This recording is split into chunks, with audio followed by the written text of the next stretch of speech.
હવામાન વિભાગ દ્વારા દક્ષિણ ગુજરાત સહિત નવસારી જિલ્લાને ભારે વરસાદને લઈને એલર્ટ આપવામાં આવ્યું છે। ત્યારે મધરાતથી સતત વરસી રહેલ વરસાદને કારણે અંબિકા, કાવેરી અને પૂર્ણા નદીઓમાં જે પાણી છે એ પાણીઓ ગાંડા તૂરની જેમ વહી રહ્યા છે। સાથે જ નદીઓમાં નવા નીરની આવકને કારણે નદી નાળા કોતરો જે છે એ છલકાઈ જતા જે નીચાણવાળા વિસ્તારો છે ત્યાં પાણી ભરાવાની શરૂઆત થઈ ચૂકી છે। આ જે દ્રશ્ય છે બિલીમોરા શહેરથી લઈને ગણદેવી શહેરને જોડતો જે મુખ્ય માર્ગ છે એ મુખ્ય માર્ગ પર પાણી ભરાઈ જતા હાલ રસ્તો બંધ કરી દેવામાં આવ્યો છે।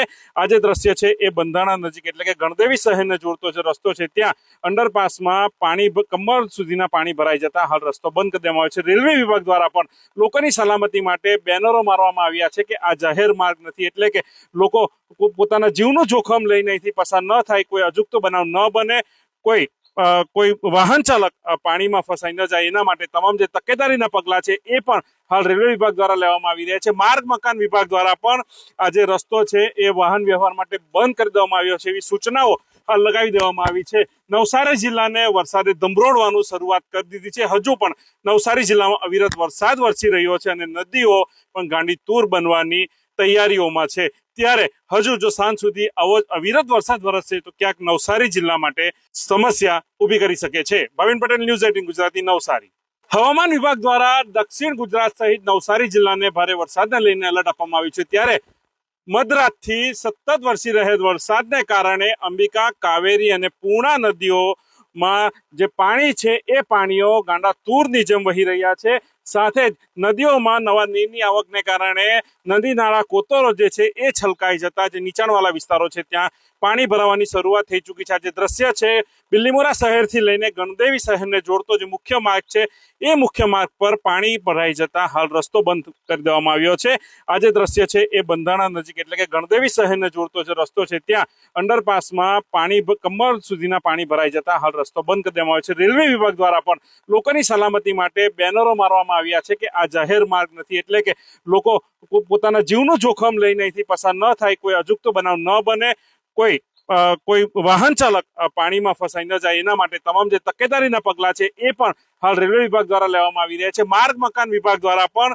આ જે રસ્તો છે એ વાહન વ્યવહાર માટે બંધ કરી દેવામાં આવ્યો છે એવી સૂચનાઓ હાલ લગાવી દેવામાં આવી છે। નવસારી જિલ્લાને વરસાદે ધમરોડવાનું શરૂઆત કરી દીધી છે। હજુ પણ નવસારી જિલ્લામાં અવિરત વરસાદ વરસી રહ્યો છે અને નદીઓ પણ ગાંડી તૂર બનવાની તૈયારીઓમાં છે। ત્યારે હજુ જો સાંજ સુધી આવો અવિરત વરસાદ વરસશે તો ક્યાંક નવસારી જિલ્લા માટે સમસ્યા ઊભી કરી શકે છે। ભાવિન પટેલ, ન્યૂઝ 18 ગુજરાતી, નવસારી। હવામાન વિભાગ દ્વારા દક્ષિણ ગુજરાત સહિત નવસારી જિલ્લાને ભારે વરસાદને લઈને એલર્ટ આપવામાં આવ્યું છે। ત્યારે મધરાતથી સતત વરસી રહેલ વરસાદને કારણે અંબિકા, કાવેરી અને પૂર્ણા નદીઓમાં જે પાણી છે એ પાણીઓ ગાંડા તૂરની જેમ વહી રહ્યા છે। સાથે જ નદીઓમાં નવા નીરની આવકને કારણે નદી નાળા કોતરો જે છે એ છલકાઈ જતા જે નીચાણવાળા વિસ્તારો છે ત્યાં પાણી ભરાવાની શરૂઆત થઈ ચૂકી છે। આ જે દ્રશ્ય છે બિલીમોરા શહેરથી લઈને ગણદેવી શહેરને જોડતો જે મુખ્ય માર્ગ છે એ મુખ્ય માર્ગ પર પાણી ભરાઈ જતા હાલ રસ્તો બંધ કરી દેવામાં આવ્યો છે। આ જે દ્રશ્ય છે એ બંધાણા નજીક એટલે કે ગણદેવી શહેરને જોડતો જે રસ્તો છે ત્યાં અંડરપાસમાં પાણી કમર સુધીના પાણી ભરાઈ જતા હાલ રસ્તો બંધ કરી દેવામાં આવ્યો છે। રેલવે વિભાગ દ્વારા પણ લોકોની સલામતી માટે બેનરો મારવામાં આવ્યા છે કે આ જાહેર માર્ગ નથી, એટલે કે લોકો પોતાના જીવનું જોખમ લઈને અહીંથી પસાર ન થાય, કોઈ અજુગતો બનાવ ન બને, કોઈ વાહન ચાલક પાણીમાં ફસાઈ ન જાય એના માટે તમામ જે તકેદારીના પગલા છે એ પણ હાલ રેલવે વિભાગ દ્વારા લેવામાં આવી રહ્યા છે। માર્ગ મકાન વિભાગ દ્વારા પણ આ જે રસ્તો છે એ વાહન વ્યવહાર માટે બંધ કરી દેવામાં આવ્યો છે એવી સૂચનાઓ હાલ લગાવી દેવામાં આવી છે। નવસારી જિલ્લાને વરસાદે ધમરોડવાનું શરૂઆત કરી દીધી છે। હજુ પણ નવસારી જિલ્લામાં અવિરત વરસાદ વરસી રહ્યો છે અને નદીઓ પણ ગાંડી તૂર બનવાની તૈયારીઓમાં છે। ત્યારે હજુ જો સાંજ સુધી આવો અવિરત વરસાદ વરસશે તો ક્યાંક નવસારી જિલ્લા માટે સમસ્યા ઊભી કરી શકે છે। ભાવિન પટેલ, ન્યૂઝ 18 ગુજરાતી, નવસારી।